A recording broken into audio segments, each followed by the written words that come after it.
What's up, Reds? Welcome to the Sunday Summary Talk Show on Nothing But Reds. I'm your host, Kyle. With me, as always, is Steve. Steven, good morning to you, man. How you doing? Good morning. How we doing? I'm chilling. I just had a cough attack like 2 minutes ago. You saw that, right? Hope it's not COVID. It's not. I just swallowed my spit and then I just started coughing like like crazy. And now it's still there a little bit. But what's up to everyone in the chat? I apologize about the late start. Did want to sleep in a little bit. You can't blame us for that, right, Steve? You can't. But let's say what's up. New year. New year, new start time. We got Tony Madden in the chat. Liz, all right. So did you see Liz's comment? Liz saying Kyle late again. I saw that earlier, yeah. Tony, what is up? Hussein Khalif in the chat. Shayna, what is going on? Beryl, Susan Cox as well. What is up? Sith in the chat. Fabian, what is up to everyone? Thanks, everyone, for being here. So, Steve, we got to talk about Sven Botman. Have you been following the rumors, the news, everything like that? 100%. And I got to be honest, if James Pierce is correct, I'm not surprised in the slightest.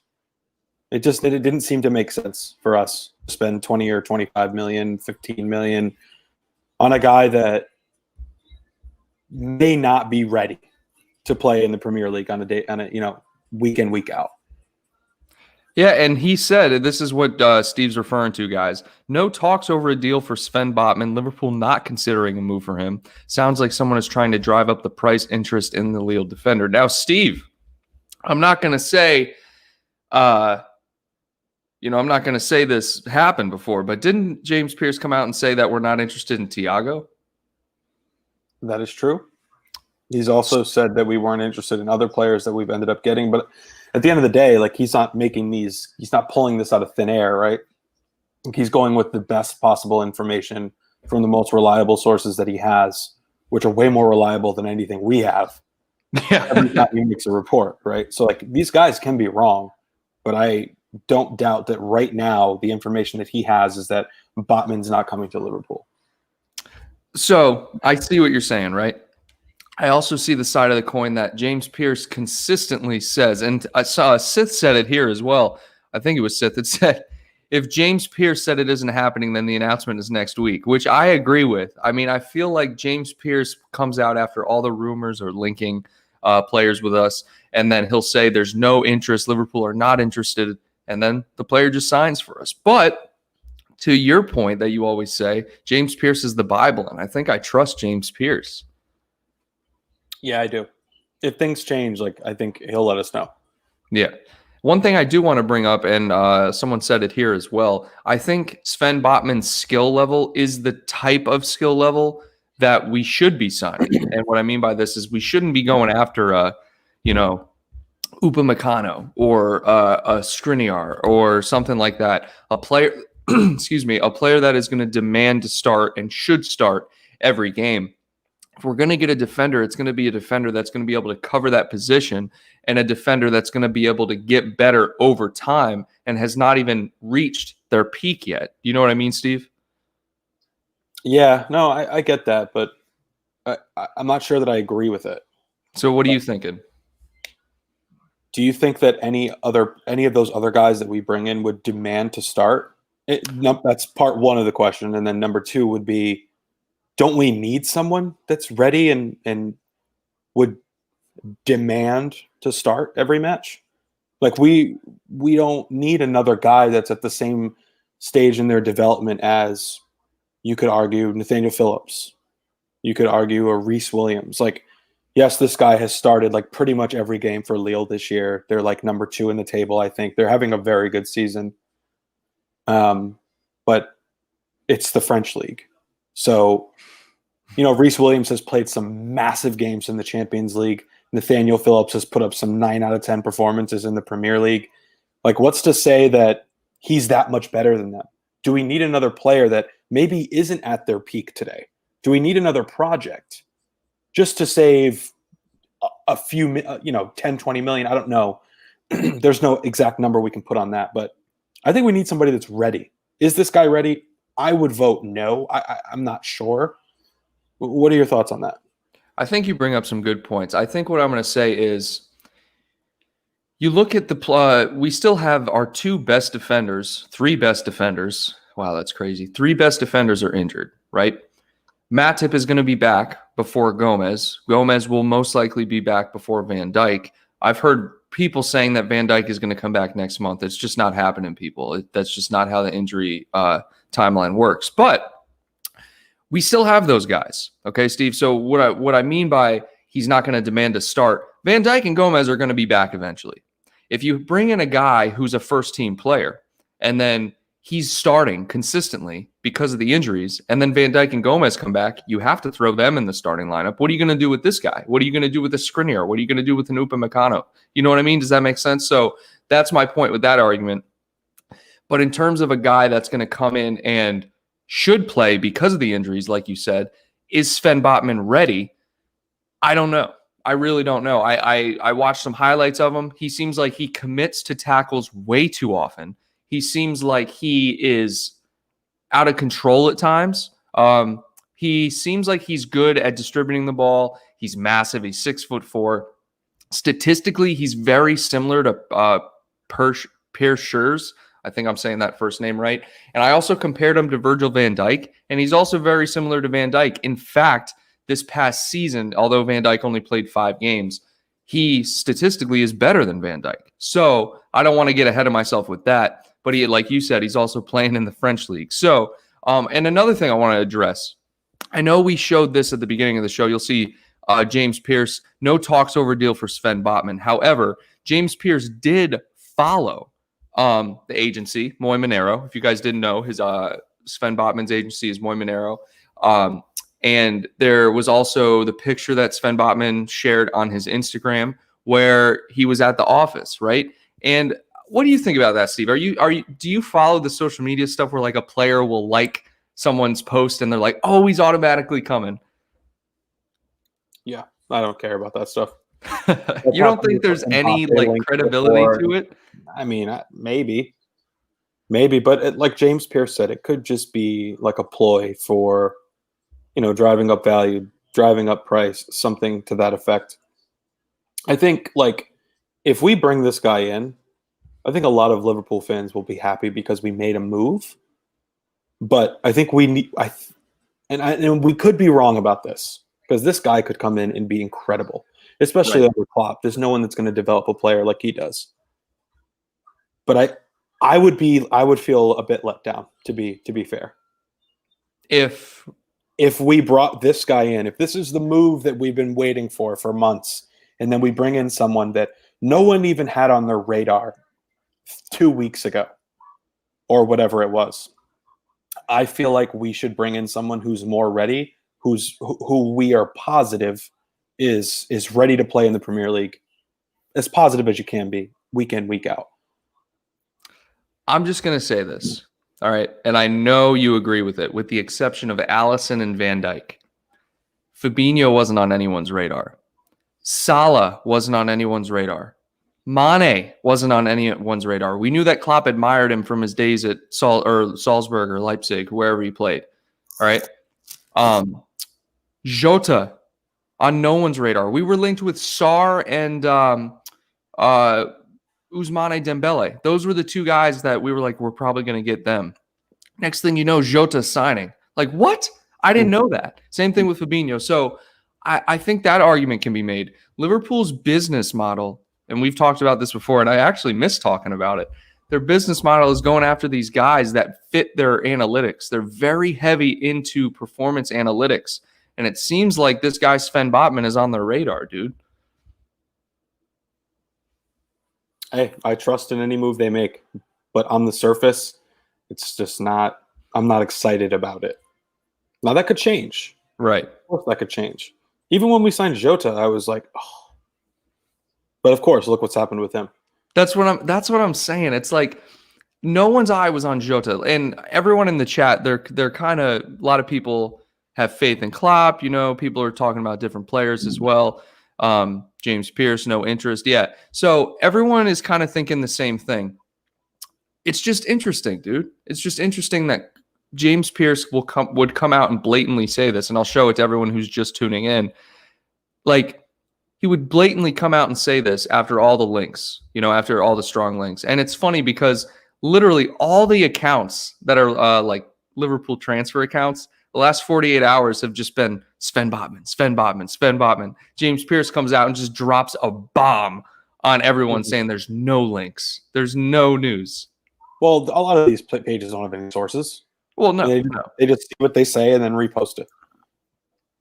Which is kind of what I do with the videos. Like, this is the strongest link that we've had since we decided, or since it became apparent that we needed to be in the market for a center back here in the January window. This is as strong as it's been. But I think it's also, we have to remain optimistic. Like the picture in his agent's office, his agent liking posts, like that's all like, wow, this is about to happen. But can we really say for sure? I mean, this is something that happens in Europe with this sport more than it ever happens in the US. And this is something that we've talked about, Kyle. Rumors just get thrown around like crazy. It's just unbelievable. It's just unfreaking believable how many rumors get tossed around. So I don't know who to believe. We've talked about this a million times. James Pearce is a good source in my opinion. But anything can happen. He's a great source, but it's just so weird when you see James Pearce saying there's no interest and then the player signs. Do you think it dampens his credibility, or do you think it's just him being a source for the squad, trying to drive down the price essentially? Because James Pearce said in the tweet, people are trying to drive the price up. So do you think James Pearce is playing the other side of the coin with that? Sorry, I was muted. It could you got to stop muting yourself. It definitely could be. Only time will tell. Only time will tell. You could drive yourself nuts thinking about this stuff. It was the same thing with Thiago. It got to the point where I was like, I'm not talking about this anymore. I remember that. You literally, after like 4 shows, you were like, we're not talking about Thiago anymore. Yeah, it doesn't matter. It just doesn't matter. You can talk about it till you're blue in the face. Until they sign, until they play, it does not matter. Well, Thiago came in and he's incredible. He's also played 2 games, two and a half games. That's the funniest part is like this man comes in. He's literally played, Steve, what has he played? A total of like 140 minutes? Jeez. I think he's featured in 3 matches. Yeah, he played the full Everton match. He played 45 minutes against Chelsea, and then he played 30 minutes, was it, or 15 minutes? Yeah. Whatever he played. It was less than 30, I believe. Dude comes on and literally swings a pass, the sexiest pass you've ever seen, and immediately creates a chance. Literally, Steve, his passes created like 3 chances. More chances than anyone created throughout the game. It's unbelievable. Do you think he starts? Like the other team, he's that good. But when you watch it happen, you're like, wow, like how did they let that guy get that wide open? Like where has this been all game? When you remember, no, this is just Thiago Alcantara. Like he just sees things that other people don't. Exactly. And not only that, but I think everyone sees this. It's kind of like Trent. When Trent passes a ball, you're like, wow, that is incredible. Same thing when Thiago passes a ball. Like there will be just a little bit of space, right? For example, like when he switched the ball to Trent, and Trent created the chance for, I think it was Mane in the box or someone. I think it was Mane's chance where Darlow like held him up. It was that chance. When he switched the ball to Trent, the penalty that wasn't called, exactly. When he switched the ball to Trent, there was just a little bit of space, but the speed, the accuracy, and just like the little shimmy with his body to throw the defense off, that's all it takes. That's all it takes to create a chance. Let me go into the chat real quick. I'm going to turn this notification system off on my computer real quick. We got people in the chat saying Thiago is a GOAT, 100%. I agree with that. Imagine, a lot of people are saying this, imagine having Robbo and Botman, though. So that's the thing. I don't know anything about this Botman guy. So what I want to do, let's look at some of his stats, right? Just so everyone can kind of understand who this guy is. All right, so he obviously plays center back. He can play on either side of the defensive line. He's a Dutch player. He's 6'4". His current market value sits here at 11 million US dollars. And he's been floating around in the Dutch league with Ajax, Heerenveen, I think that's how you say it, and more recently over at Lille. So he does have some appearances for the Dutch. Actually, no, he doesn't have any senior appearances for the Dutch national team, but he has played for the U21s, so on and so He's forth. been on the roster, but he's never gotten any game time. Okay. So He's made the squad, the match day squad, as a sub. Okay, gotcha. Yeah, so let's go over to some of the stats. And like you said, you see it here, guys. Moy Monero. There's that what the heck is that called? An agency. Thank you very much. Yeah. So, Steve, look at this. He's played as a center forward. Perfect. Him and Vandenberg are going to get along just fine. I think that's another thing I thought about the other day. Sepp Vandenberg. Yeah. How old is he? 18? He's 18 at the oldest. He was 17 when we brought him in. Okay, so he could be 19 then. Oh, very true. Very true. We got Vandenberg over a year ago. Has it been that long? 2 years? I thought we got him in January of last. It might be a year and a half, but anyways. Whatever. It's irrelevant. Yeah. He's got to be creeping up on 19, 20 years old. How old is this guy? This guy is 20. Okay. How old is Reece Williams? 19 or 20. Okay. And Nathaniel Phillips is older than that. But we know what we can do. Yeah. Do we want to bring in another guy of this level? Another project? That's just what I keep asking myself. Well, let me counter that. Van Dijk is 29. How old can Van Dijk play at the level he's playing at? Well, I mean, he barely ever exerts himself. That's true. I mean, he's an exception to any rule, like LeBron James. That's a poor. I feel like that's the only player you can ask. You shouldn't ask, like, how long could he actually sustain this? Because he's an exception to every rule in terms of age, declining in age, physical ability. He's a machine. Okay. So, and then Joe Gomez is young. Joe Gomez is still very young. Exactly. Injury. We'll acknowledge that. The argument still has to be. Are we going to have 4 center backs that are between the ages of 18 and 21 that aren't first team center backs? Like, do we need that? Or do we need to bring in like a Rudiger? I've heard Rudiger's name thrown around. I have heard Rudiger's name thrown around. I don't want Rudiger. I would rather have a young center back than a center back who's mid-20s and expects to play more often than he probably deserves given the talent we have in this squad. Injuries aside, Steven, if we sign Sven Botman, he knows he's not going to play over Van Dijk and Gomez. He's going to be rotated in. And not only that, we were trying to get rid of Nathaniel Phillips in the summer, okay? Those were all the reports. We were trying to take offers for him. He's only playing because of the injury situation and the fact that, we just couldn't get rid of him. So there's that. So we could be bringing in Sven Botman as that replacement. You also got to take into account that Fabinho isn't a center back, Steve. He's doing amazing at center back. Don't get me wrong, but he's not a center back. Right, and I don't even know if we need him in midfield right now. That's where I want to see him play, but I don't even think we need him there. Hendo's in his prime. He's playing unbelievable football for the last couple of years. He's incredible. Thiago, if we can keep him healthy, if we can re-sign Wijnaldum, I think that's a really big piece here. Oh, we need to. If we can re-sign Wijnaldum, sign him to an extension, whatever, we are not forced to bring Fabinho back into the midfield. Because you still have all those other guys as cover there in the midfield. Milner, who knows what's going to happen with him, but Milner, Ox is back. Ox, I love it. Not even going to mention Keita. Curtis Jones, I think we have plenty in the midfield. Plenty. We have more than enough options in the midfield. It's just staying healthy. The center back thing, all right, is anyone who says that it's not a concern. And look, to be fair, we're still top of the table given the injury issues. So that's a credit to Klopp and the squad as well. But it still needs to be addressed. Our top 3 choices at center back are out, injured guys. And we got rid of Dejan Lovren. So now Fabinho's playing center back, doing a hell of a job doing it, by the way.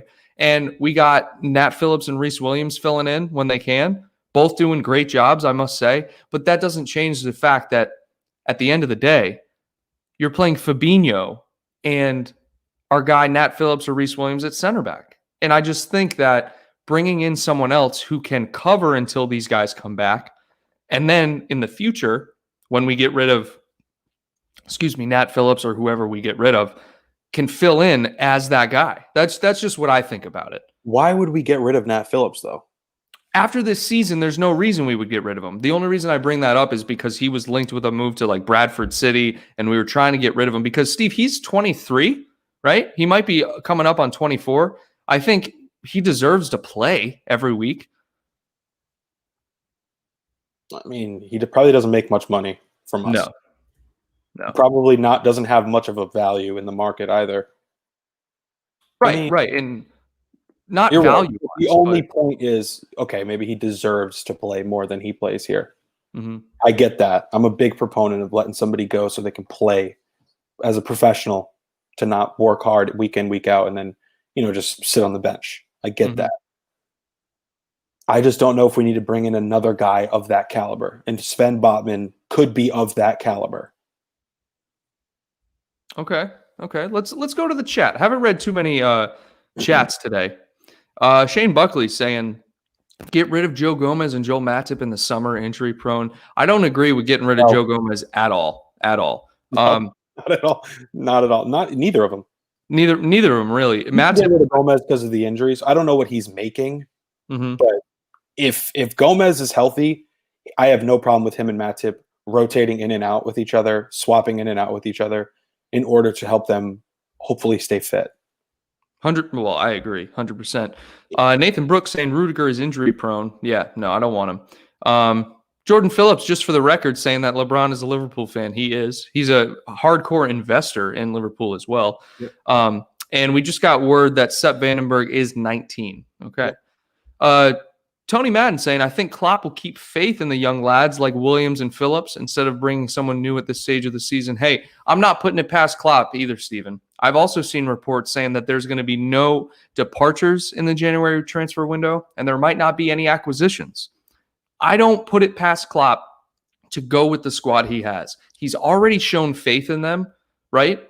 He could have brought in some free agents or something, but he hasn't. He's stuck with the guys that he has at the squad. What do you think? You think there's a chance we don't sign anyone and we just go with There's always a chance. It's happened before. But if this happens and by some odd chance, Liverpool don't defend the title, I am 95% sure that we will. That's a big, big turning point, and people are going to look back and say, that's on you, Klopp. If we don't bring somebody in, if we keep drawing these games, if we keep letting in goals and not keeping clean sheets, that's going to be a major, major issue. Now, I just want to say for the record, after the Aston Villa match, of course, it's going to be an outlier. We were letting in our average goals allowed per game was above 2. It's now down to just above 1. And we've also kept, Allison has kept more clean sheets since Van Dijk's been out than he had before. Now, he was injured, I think. But yeah, well, think about when we were keeping clean sheets every week. Was that last season? Right. And I'm not saying we've been better this season without. We've been way worse this season. We've been way worse this season, right? Which is the worst start we've had through, I think it's 16 games in the last 4 years. Is it really? Yes. Wow. Since the year we finished 4th. 16, 17? Yeah. Yep, the ugly one-button jerseys. Yep. We have one. I think we have 1 or 2 points less right now than we had at that stage. Granted, injuries, VAR hasn't been the friendliest to us, but still, right. This has not been a good year. You can look at the table and say we're in first place. Yes. I'm going to disagree with you that it hasn't been a good year, but continue your point. Continue your point. I don't think it's been a good year. I just don't understand how you could say that when we're first in the table. Because everyone's struggling. Well, yeah, everyone's struggling, but I look at it. Go ahead. I look at it like we're first in the table. It's been a good year so far. Now, injury-wise, Man United's had a good year, Kyle? What's that? Would you say Man United's had a good year? Surprisingly, they're second in the table somehow. I have no idea how. They've had a good year. No. And that's a good point. That's a good counter argument because I don't think Man United's had a good year, but then I look at the table and they're in second. And it's like because that's how the table is deceiving. That's all anybody ever cares about. but you can be the better team and lose. 3 weeks in a row, you can outplay the other team and lose. Just ask Mourinho. Ask Mourinho. That's why it's important not to hone in on where you're at in December, where you're at in January. Keep an eye on it, but the big picture, the season as a whole tells the correct story. Like, I predicted Man United to finish second or third this year, I think. We can look back on our earlier videos. They have more talent than they should not have been where they were, let's say, a month ago in the table. Arsenal starting to creep back up as well. Man City struggling. Chelsea is 3 points lower than they were at this stage in the season last year.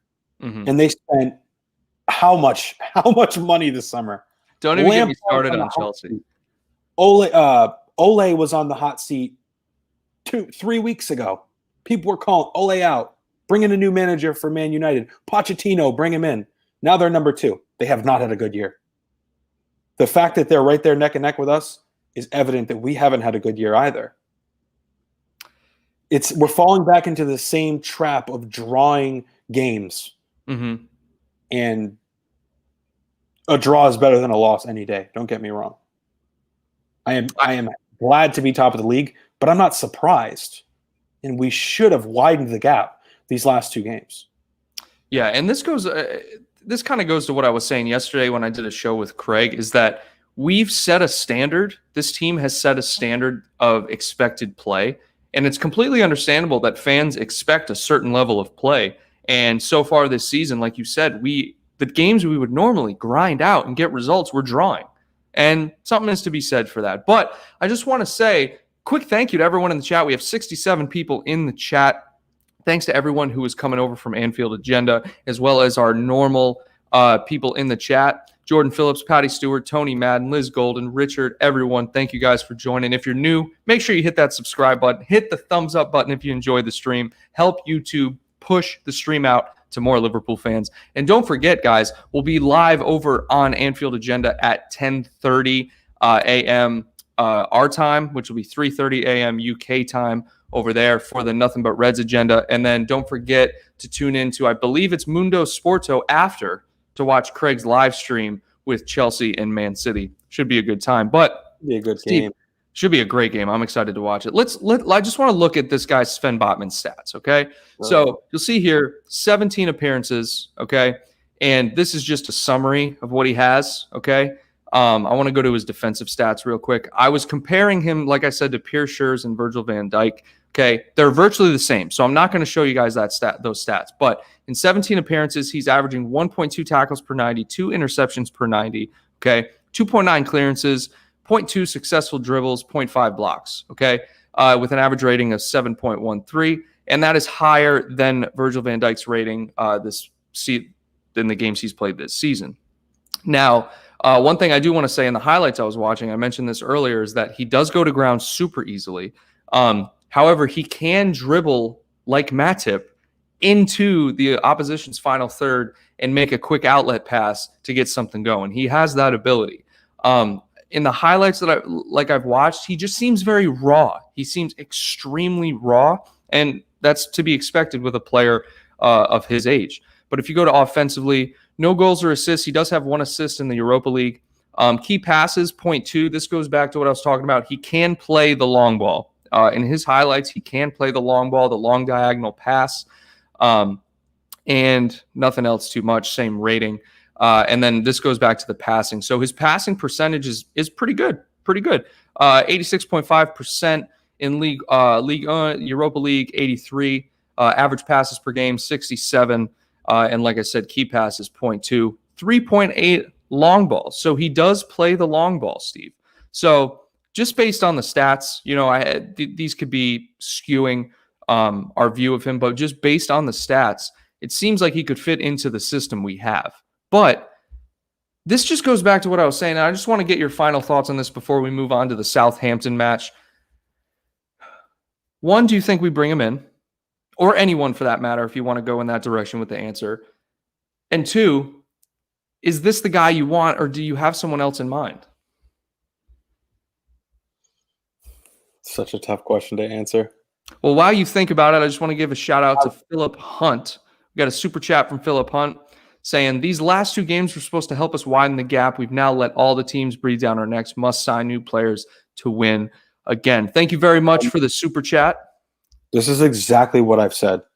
We Mhm. had, I feel like there's been so many great matches on lately with top 6 teams playing other top 6 teams. And we had a little break there where we're playing against teams that aren't that good, teams that we should win.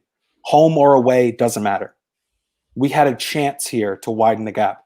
Now there's other games coming up with better competition, and it's going to be tough because we allowed these other teams to catch up, and that's on us. We can't blame injuries. That's part of it. VAR is part of it. But I definitely agree with that point. We had a chance to widen the gap. We should have had 6 points this last week. 100% should have had 6 points. No pushover. We all know that. They're legit. Yeah. Could we beat them 4-0, 5-0? Sure. I mean, we damaged Leicester. We damaged Wolves. No problem. But I also wouldn't be surprised if this is another one of those games where we try to grind it out and maybe we come away with a draw. Maybe we win by 1. All I know is the pressure is on now. We had a chance to alleviate some of that pressure, and we failed to do so. Yeah, we really shot ourselves in the foot with that. But at the same time, and I said this last week or a couple videos ago as well, we can't look at these games against lower sides and say that should be 3 points. That is the reason why we're in the position we are in. Hindsight is always 20/20, right? But we can also look at the games like against Wolves, right? We beat Wolves 4-0, right? We beat Tottenham 2-1. The games that maybe you can argue were a tie was okay to have, we won. So I guess there's a trade-off. No one can predict. You can't predict the Premier League. That's why it's the most competitive league in the world. And that's what makes it so entertaining to watch. On any given day, anyone can draw to West Brom. Anyone can draw to Fulham. The only team you should not be drawing to, any team should be drawing to, is Sheffield. Sheffield are bad this year. All right? It's the only team. But I think that's what makes it so entertaining. It's frustrating when you draw to West Brom, when you draw to Fulham, when you draw to Newcastle. It is, especially when you're defending champions. But that's what makes it exciting. Steve, let's move on to the Southampton match, okay? Are you looking forward to playing Southampton? That's the first thing. I am. Danny Ings. Danny Ings. Is he healthy? He is. He was injured for a second, but he's back. The only people who are out are Vestergaard and I think Nathan Redmond, if I read it correctly. Well, Salah might have a field day. You never know. You never know. He was off last match. He had 2 incredible chances against Newcastle to seal the game. One, Darlow, incredible save. And the second one, he just completely missed the post. One he would normally finish, by the way. And Bobby created the chance. I just want to go on record saying that. Yeah, I mean, he had an off game, but there's 10 other players out there. Steve, you're right. There's 10 other players out there. Someone's got to pick up the slack. Yeah. It's not a good team. Yeah, well, you're talking about Newcastle, right? Yeah, I mean, they're solid, but it's a team you have to score against. Right. And you should score against. And we created enough chances to score against. If you go back and watch the highlights, I actually held off on watching the highlights of the match until last night because it was a 0-0. But I went back and watched them. We created enough chances to win that game 3-0, 4-0. We really did. Yep. I want to go into the Premier League website and look at some of the past matches. So, guys, if you don't already know, our last 5 matches against Southampton, we have won. It's been very entertaining to play them over the past few years. We have Henderson's passionate goal. We have Salah's winner, breakaway winner. We have Bobby Firmino last year at St. Mary's with the beautiful just like cross-field dribble and then cut back into the left post. I mean, honestly, just some great goals in recent history against them. But I want to bring up some of the latest news, share my screen with everyone here. All right. And like I mentioned, last 5 matches, we've won. So that gives me a little bit of confidence going in. But team news, we got Matip out. Okay. And I did see Yannick Vestergaard was out, but I guess it's not here anymore. But doesn't matter. Let's read some of this stuff. Did you know Southampton have beaten all 6 teams to win the Premier League trophy when defending their crown? That's an interesting stat. They can now become the first team to beat all 7 Premier League champions in the season following a title win. Huh. What do you think about that, Steve? Cool. I thought it was pretty cool. Yeah, whatever. Ralph Hasenhuttl, he's back. He was suspended for something, I don't know. But since he took charge of Southampton, Danny Ings has been directly involved in 38 Premier League goals. Love Danny Ings. 31 strikes and 7 assists. Liverpool are unbeaten in their last 8 Premier League meetings with Southampton with 6 wins and 2 draws, keeping a clean sheet in 6 of those matches. That's a good stat. Salah has scored 7 goals in his 6 Premier League matches against Southampton, only scoring more against Bournemouth and Watford with 8 each. Salah against Bournemouth and Watford is just an incredible thing to watch. Yeah, it's unreal. Head-to-head, 42 matches played. Southampton, 7 wins at home, 3 wins away, 10 wins total. In the recent meetings, though, a 4-0 win, last year at Anfield. And then, again, we talked about that game at the beginning of the season. Liverpool won 2-1 at St. Mary's. And then those other matches, 3-1, 3-0, 2-0, right? Form guide, it seems like Southampton are falling off a little bit, Steve. They are. They started off hot. What happened? Yeah, I mean, where are they at now? They're at, let's see. They're 9th in the table. They were what, 4th? They were 4th. They were top of the league for like a minute. Yeah, well, so was Everton. Shoot, that's true. Oh my God! It is true. We need a win so bad. There's no other way to put it. We need a win. Yeah, we do. And last 5 fixtures, 3 draws, 2 wins for us and them. They got draws against West Ham, Fulham, and Arsenal, with a win against Sheffield United. Thank God. And then the loss to Man City, 1-0 loss to Man City. And then if we go to stats, this is what I was talking about. So average goals conceded per match. They're actually beating us in that aspect barely, just a little bit lower, 1.19 per match. And let me go back and make sure everyone... Okay, I just wanted to make sure everyone could see my screen and I wasn't just talking with our heads up there. Chances created per match. This is where it seems like they fall off. They barely create 1 chance per match, Steve. Yeah, it's weird. It's interesting. They have more clean sheets than us. We have 5 clean sheets out of 16 games. Yeah, they have 7. That's a problem. However, that stat we were reading before, we've kept a clean sheet in the last, was it 5 or 6 matches we've played against them? Southampton? Yeah, no, that's big. Their offense is better than it was, though. Their attack is much better than it was. They're just a better overall team, I think, with Hasenhuttl than they were before. I just think they're more dangerous. They've played great matches against great teams. But still, you look, 7 matches won, 5 drawn, 4 lost. It's interesting because like one of those games where Liverpool's like not in great form, and it happens a few times a year, but then they come out and just smash somebody. That's what this feels like to me. Like a 7-0 win at Crystal Palace? No, not like that. Like a 3-0, 4-0 versus Leicester. Mm-hmm. That's what this. It feels like that's brewing right now. Because Klopp's not happy. Hendo's not happy. The players are not happy right now. They know that they need to grind out a win. Oh, yeah. But Man United, they're not happy, Steve. Saying they're not happy, I don't think that's – why would they be unhappy? Do you mean unhappy with like their results? Yeah. Okay. Yeah. Okay. What did you think I was saying? They want to leave the club?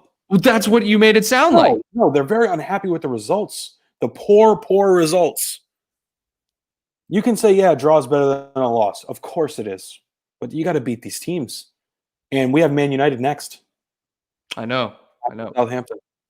Well, we have Aston Villa in the FA Cup, but then, we have Man United. That'll be an interesting match, man. That's the anticipation for that match is going to be crazy. If we go to top players, right? Shea Adams somehow, when we were watching Southampton play when I was up visiting you for the holidays, Steve, I remember you looked at Shea Adams, like after Shea Adams like dribbled out of bounds or something, you were like, Shea Adams is trash. And we look at Shea Adams, he's got 4 assists for the squad. You think Hasenhuttl goes with a 4-4-2 with Adams and Ings up top? I have no idea what they're going with, Kyle. I don't know Southampton's formations. As long as Ings is on the pitch, we're in trouble. Danny Ings with 6 goals for Southampton, same as Sadio Mane in the Premier League. And then we got Salah holding strong at 13 goals. If you look at assists, we're looking at Robbo with 5, leading the squad. Shea Adams with 4, and Bobby with 3. And then passes, Robbo again, over 1,000. Hendo over 1,000. James Ward-Prowse. There's a set-piece player I'm worried about, Steve. I don't want to give away any free kicks anywhere near the box. Yeah.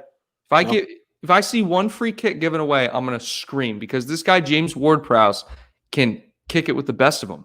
Yeah. No, he's got a whip on him. He's a solid player. Okay, so we got John West saying Liverpool recalled Morgan Boyce from Fleetwood. True.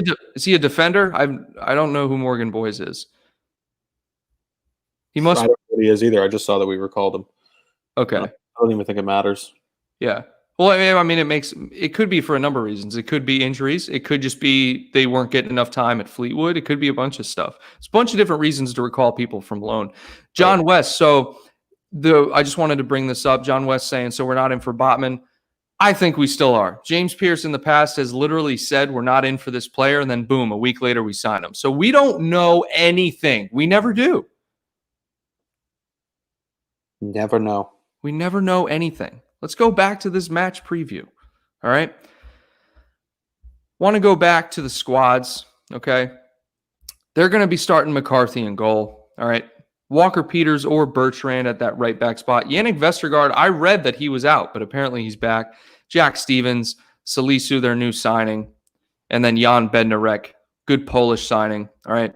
Their midfield, they're definitely going to go with Oriol Romeu, James Ward-Prowse. They're probably going to go with Gineppo, and Diallo's probably their sub.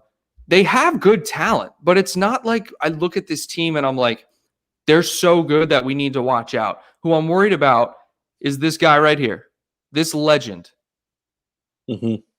this Hall of Famer right here. Yeah, we got to worry about him. That's what I'm worried about. He's really the only player I'm worried about. And he's just he works hard. He's like a Vardy. Maybe he's not as good, but he's the same type of player. Exactly. All match, he gets a single chance and he'll just rip a laser somewhere. He's scrappy. Very scrappy. First one in, last one to leave. That's who he is, dude. Ground. Yeah, he's good. He's good. I miss Danny Ings. What's that? He's good. I miss Danny Ings. Yeah, I do too. Yeah. All right. I want to go to Southampton stats, though, just to look at what kind of team they are. All right. Or just the results, I should say. But we looked at the last 5 results before. All right. And if we look a little further back, okay, they're coming off wins against Brighton. Brighton, surprisingly, they're way lower on the table than they should be. That's Man United match that they completely blew, Steven. I don't know if you watched that one. They were up 2-0. Man United ended up coming back and beating them 3-2 in like the last 10 minutes.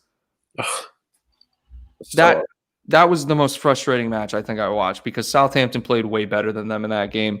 They drew to Wolves, ended up beating Newcastle, ended up grinding one out against Aston Villa, ended up beating Everton, drew with Chelsea. So we're looking at a good side. Yeah, no, they're good. They're legit. Yeah. Yeah. Beating West Brom, beating all the teams we drew to. They did lose to Spurs 5-2, and they did lose to Crystal Palace earlier in the year. So, something to be said with that. What are you thinking about this before we get into our starting 11 predictions? I think we'll win.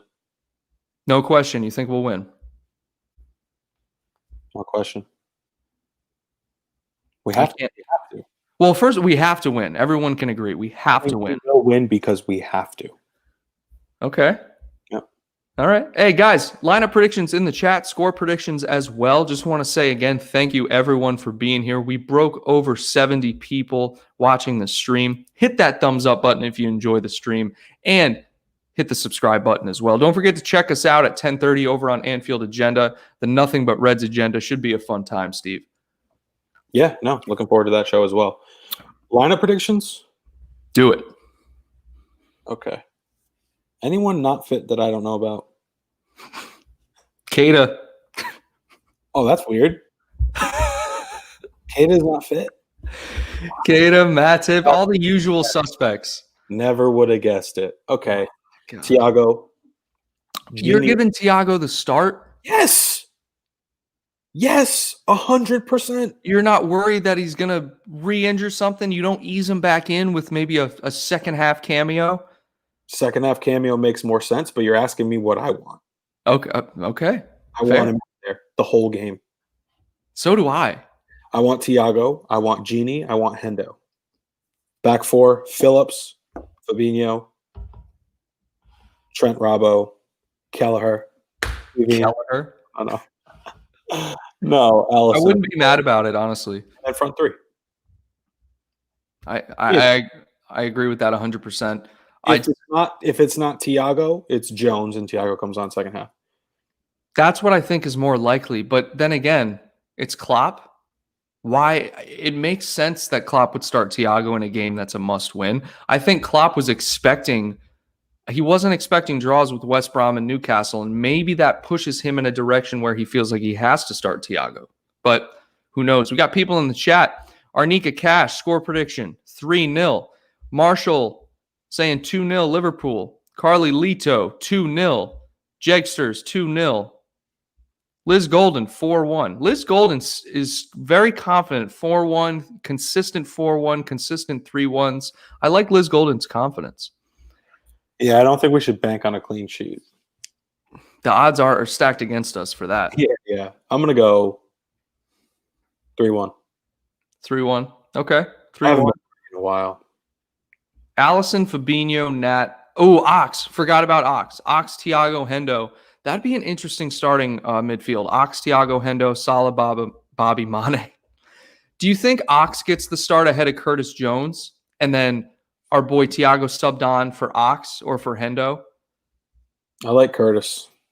So do I, but I think Curtis and Ox. Ox should be a super sub guy. The guy that comes in and rips shots from 20, 25 yards out. That's it. I want to see an Ox screamer. I do too. I've been dying for it. Marshall saying Thiago must start. And I think I agree with that, but I'm worried about his fitness level.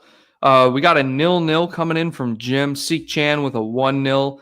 Ian Richard with a 2-1 to the Reds. Hussein Khalif with a 4-0 to the Reds. Michael Ramsey, 7-2 Southampton.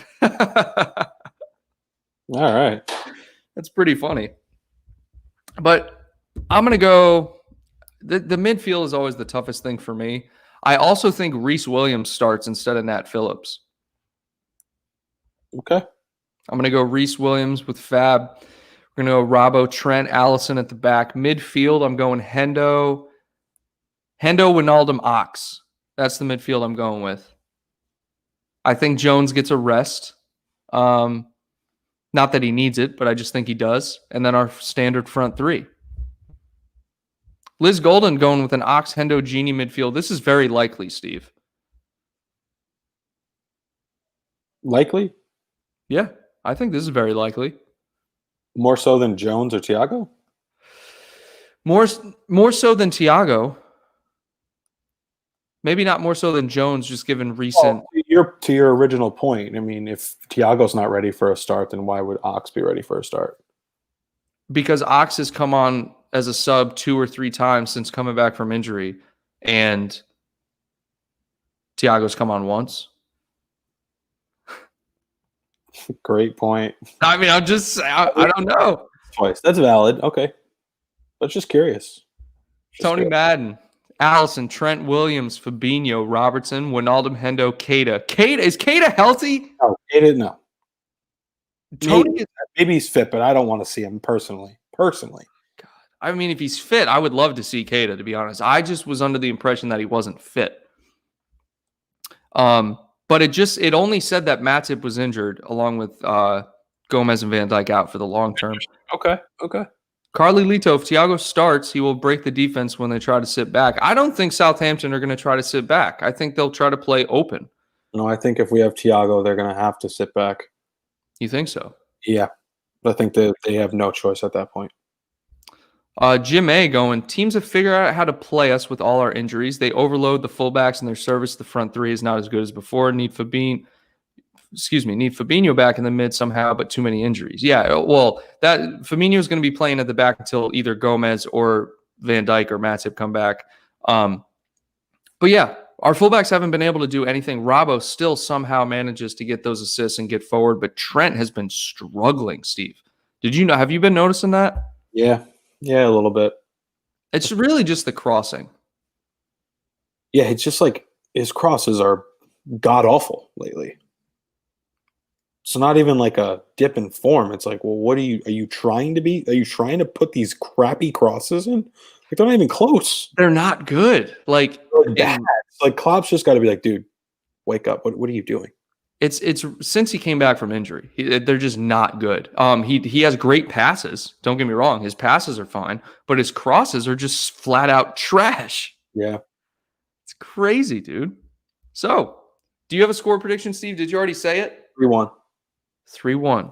3-1. I'm excited. So, Steve, that concludes this Sunday summary. I'm looking forward to going over and chatting at the Nothing But Reds agenda over at 10:30 on the Anfield Agenda page. Thanks, everyone, for tuning in. Everyone from Anfield Agenda, appreciate it. If you're new and you haven't already, subscribe to the channel. You won't miss a stream. If you hit the bell as well, you'll be notified. And as always, give the video a thumbs up if you enjoyed it. Steve, you have any closing thoughts? Follow us on all social media accounts. The link's in the description. That's right. Follow the Twitter, follow the Instagram, and if you want to go over to Facebook, we're the most active on Instagram and Twitter. I'm looking forward to the match, Steve. Yeah, absolutely.